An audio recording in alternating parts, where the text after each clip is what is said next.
Alright, in this video we're going to be unboxing and reviewing the iScooter iX3. It's been a while since I've actually gotten a scooter because typically I just don't ride them as often. But when I saw this and it was offered to me to go ahead and do a review by iScooter, I thought this is actually some specs for a very affordable scooter that I think a lot of people would actually enjoy. The dual suspension on it really caught my eye, and also the extra wattage that comes with this as well. So we're going to do the unboxing, some ride footage, and also a full review of specs as much as we can on this from front to back on this scooter. So let's get started on the review. Ties at the ground, folding it up, and I'm going downtown. The ride's too smooth, powerful motor, there's nothing to prove. Let's take it off road. When I step on it, you know that it goes 10-inch tires that keep it rolling. I ride for hours. I'm going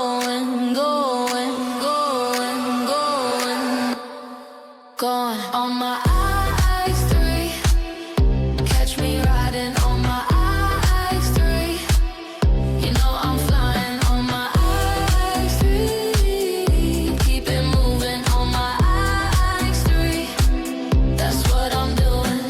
Off-road for fun, on-road to work. When the day's all done, I go for miles all day long, and it's all in style. Battery powered, on and on and on. 25 miles, I'm gone.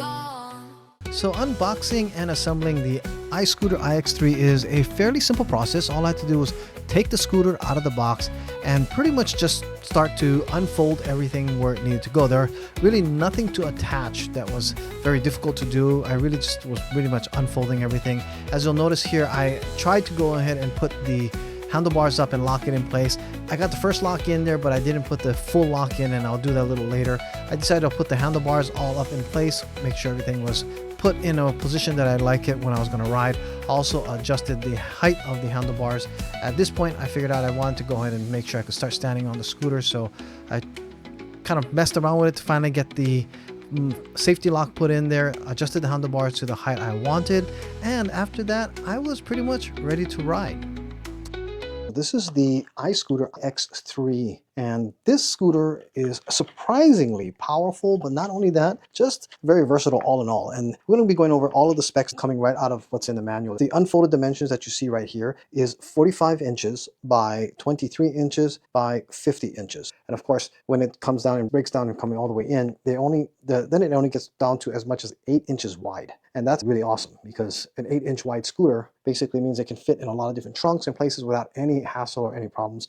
And then of course your 90 versus 50 inches is your height. So at its full height, you have it at 50 inches. And then of course, when you fold it down, it'll go down as low as 19 inches. It is quite light for the size of this scooter. For what you see here with 800-watt motor on it and the battery that's about 10 amp hours, which is not huge, is also one of the reasons why it's also a little lighter. It makes it very manageable to carry at 48.5 pounds. And that makes it mean, for the most part, it's something that most people should be able to lift, if maybe not upstairs or carry it long distances, but just get it into a car or maybe into an SUV. But that is something that's pretty good, because I've seen some of these scooters, or I've had some of these scooters that run 80 to 100 pounds. And yeah, it was pretty ridiculous trying to lift them up. This one is so manageable. I really like the way that this size works out very well. It also has full suspension on the front that you see here, and then also suspension in the back here. It does make for a soft ride with pneumatic tires. Combined with this here, it does a great job in giving you a super soft ride. I also like the fact that it has spokes, because you can run a wire cable through to lock up your scooter. The other thing that we've done is we have put a cable through here to go ahead and lock up the scooter when we went riding today. Now, some of the more important stuff is how fast it goes. This goes up to a top speed of 24 miles an hour, so that is quite fast. So you do have a very good, stable, wide handlebar, and because of the tires being a little wider, that also does help, and softer, help with the speed stability. You get a range of about 18 to 25 miles. Now, that is a little on the lower end. I usually say take about 20% off of that to be completely safe, to keep peace of mind. Of course, it depends on the weight of the rider and also the hills, the terrain that you're going over. That's going to make a big difference. Your tires here definitely add a lot of extra cushion and grip. That helps out quite a bit as well.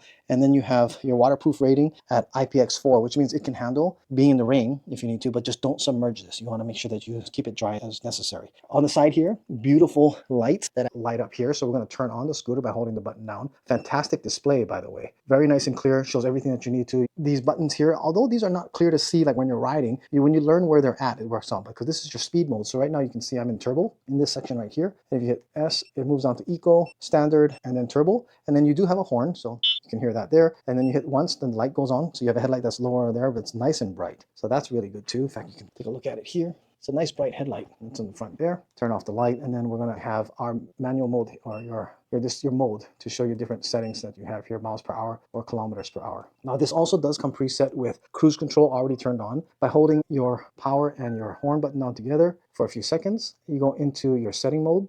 There, your setting modes, and then you'll be able to adjust the different settings like your cruise control and then your different settings that are also available for you there. But here's what I really wanted to show you. By clicking that there, you now have a really bright blinker system that can help you be seen. And on top of the blinker system, when I hold the brake down, you also have your brake light in the back too. So those are two things. If you also turn on the headlight, the brake light stays on and it does still illuminate brighter when you hit the brake. You might be able to hear it, but there's this beeping sound that goes on, letting you know that you have your blinker on. So you can turn that off there. Turn off the light here by just hitting that there. And that is going to be some of the main features that we already have put together. I do have the folding down system that I also put together. Your charge time on this is 6 to 7 hours because it only comes with a 1.5 amp charger. It's a really small charger, but because the battery is small, it takes anywhere from about, like I said, 6 to 7 hours to go ahead and recharge this fully from a dead state. But the battery lasts enough to go ahead to do pretty much a full day's riding around if you're going to be doing some short-term commuting for either the grocery store, maybe to classes if you're a college student, or even just down to grab some food. You gotta carry your backpack on it. I did add one accessory that does not come with it. This is our e-bike products water bottle holder bag, which can also hold your wallet and keys on a side pocket here that's elastic, but it is insulated. So what happens is that you can stick in a water bottle and stay hydrated, or sometimes I just use this to put my keys in when I'm running down to the post office or those type of things. The other thing that's really great about this too is it has an adjustable neck. So if there's more than one rider at different heights, you can adjust this really easy. A lot of scooters don't have an adjustable neck. So that's one thing to keep in mind. If you are very much on the taller side and you are worried about that, would be very helpful. Or if you're really on the shorter side, you want to make sure that if you're not an average height person, then that's going to be very much something that you want to look at. Plus, if you have more than one rider at different heights, that's going to be available to you as well. The only thing I guess you need to know is because the cruise control is on, in order to get off of the cruise control, you can either hit the brake or you can hit the throttle, just give it a tap and it'll disengage the cruise control. I turned off the cruise control. Me personally, I'm not a big fan of the cruise control as a whole. There's an 800 watt motor in the back here pulling you, which also gives you the capacity to go up hills at about a 20 to 25% grade, which is really pretty steep. And it has a 264 pound payload capacity. So you'll be able to go up hills pretty easily with something like that as well. And you have your tubeless tires on the inside here. That is also something, to have tubeless tires or something like this. One, it does make it a little more difficult if you do need to change a tire if you get a flat. But then again, if you had, I mean, there's going to be always trade-offs here and there for base air tires versus flat non-pneumatic tires or solid tires. I would always choose something like this and take my chances against having a potential flat because of the fact that it just makes so much more of comfort ride and more stability, and it's just, in my opinion, safer as well. Okay, the front and back brakes that you have here are both mechanical, and I want to show here has mechanical disc brakes. In fact, let me turn the scooter around so that you can see that. On this side here, we have our drum brake, but let me go ahead and turn this around. Okay, now that we're looking at the other side here, we have our disc brake here, a mechanical, and with that, you'd be able to just grab your brake, and that will be your rear. Your front brake also has disc brakes here, and that is also really darn cool because a lot of times you have brakes that are drum, and I prefer mechanical disc brakes because you can also adjust that a little more. Plus, they're a little easier to maintain, in my opinion, than drum brakes. I don't even know how to do the drum brakes. Here you also have your charging port. This battery does not come out that I know of, so basically you'll be able to go and plug this in just directly on here. And this is because it's light enough. A lot of times you probably want to be charging it in the house anyway, but that's where you can charge your scooter up. And here's that safety pin I was telling you about. You pull this out, everything comes. And other than that is pretty much all the specs that we have here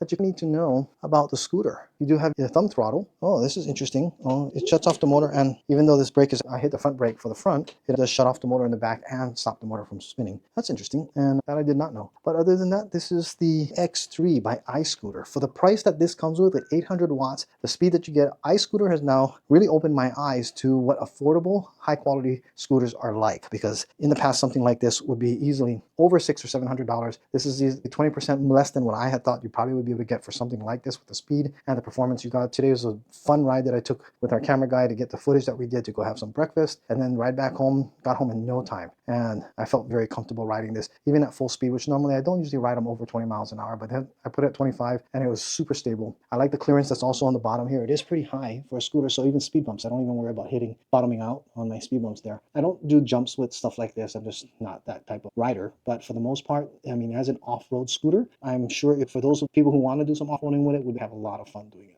All right, in this segment of the video, I'm going to show you how the X3 breaks down, because this is one of the cooler things about this scooter. It has a lot of great features, more than just the scooter ride itself and how great that all that is. This is more about how this can compact down to some even smaller scooters that are available out there. So let's go ahead and bring you closer, and I'm going to show you one of the things that we have here is the latching mechanism that we have. So here there's a pin, and when you pull this pin out, and one of the reasons I'm wearing gloves is that this is all pretty tight, which is what you want. You don't want it too loose. So I pull this pin out, and when this pin comes out, this releases this red latch. Now with this red latch loose, pull it out here, and that now releases most of this, which then there's another secondary safety latch that you lift this up and it drops the whole scooter down. And then when the scooter comes all the way down, you'll see that it can now latch in. And what happens is that this secondary latch latches into the upper part, and all of a sudden, without even doing anything, it's already one piece and you can lift up the whole scooter. So that's in a nutshell how this gets broken down. The same thing happens to the reverse feature. Push this down here, then you just lift this up. When you lift it, it'll latch in. You'll hear it knock in. That's the first. And of course, push this back up into here, and I like to do it this way with two hands, pushing this in, and then at the same time pulling out the pin and pushing the pin in, and you'll hear it snap all the way in. And once the pin is all the way in, you know that you're good to go. And that's the whole part there. Now that's only just the beginning, because we also have the handlebars that can pop this in like this and it goes down, pop this like this and it goes down. Now when I first assembled the scooter, I was a little concerned that these handlebars were an issue, because I had a very difficult time pushing this in and out. So I contacted iScooter saying, I think there's something wrong with it. Maybe it might be bent. And what they told me was there is a screw here on the inside that you just adjust it and it'll make this tighten and loosen ability. And that's a really big benefit, because there's been times that I've had scooters where I have this so loose that it wiggles and it doesn't feel safe. So I could just perfectly adjust it where this is tight, and then yet it won't wiggle on both sides. And then they snap in and you're ready to go, making sure that these are all the way in nice and tight. So this is one of the cool things about this scooter. It gets really thin. In fact, let me go ahead and show you how thin it is when you're stacking it up. This is all the way down. Again, I'm going to go ahead and show you from out here what it looks like when I'm breaking this down. The handlebars are already down, pulling the pin out, lifting this out here, snapping this down, and that snaps in. The cool thing is it also rests on the base itself, so I don't need the kickstand up, and it'll stay the way it is without having to worry about it falling over. But take a look at this. Take a look at how thin this scooter is. The handlebar width itself is super thin, so I don't have to worry about it banging into anything. And that in itself, when you're putting in the trunk of your car, not having this sticking out all the way out here saves so much extra space. So this is really good for storage. I don't know how much better it can get, being that it's as powerful and as big as it is, and it stays well balanced. So even this can still fit under a desk. When you put it in a car, you don't have to worry about the extra spacing. Even when you put it up against the wall, with one handlebar, I found that when I put one handlebar down, I can get closer to the wall. And that's even a huge benefit as well. So you have a lot of benefits to having a scooter that can break down this small. Pop this up, put this down. Once that's up, now I gotta put the kickstand down. Put the kickstand down, I can go ahead and pull this pin. Okay, that's in, this is in. Now put these up, and my wings are ready to go. Other than that, I wanna thank iScooter again for sending this to me for review. I highly recommend it. It's one of the funner scooters I've had. I still can't believe the price that they have it for what you get on it. And don't forget to like and subscribe. Let me know your thoughts. What do you think about a scooter like this? Is this something something that you may be considering for around town scooting? I've seen a lot of these other companies that are giving scooter rentals, and this cannot even compare. Having your own scooter to be able to ride safely around is really just a huge benefit. Again, thanks again so much for watching, and I'll see you guys in the next video.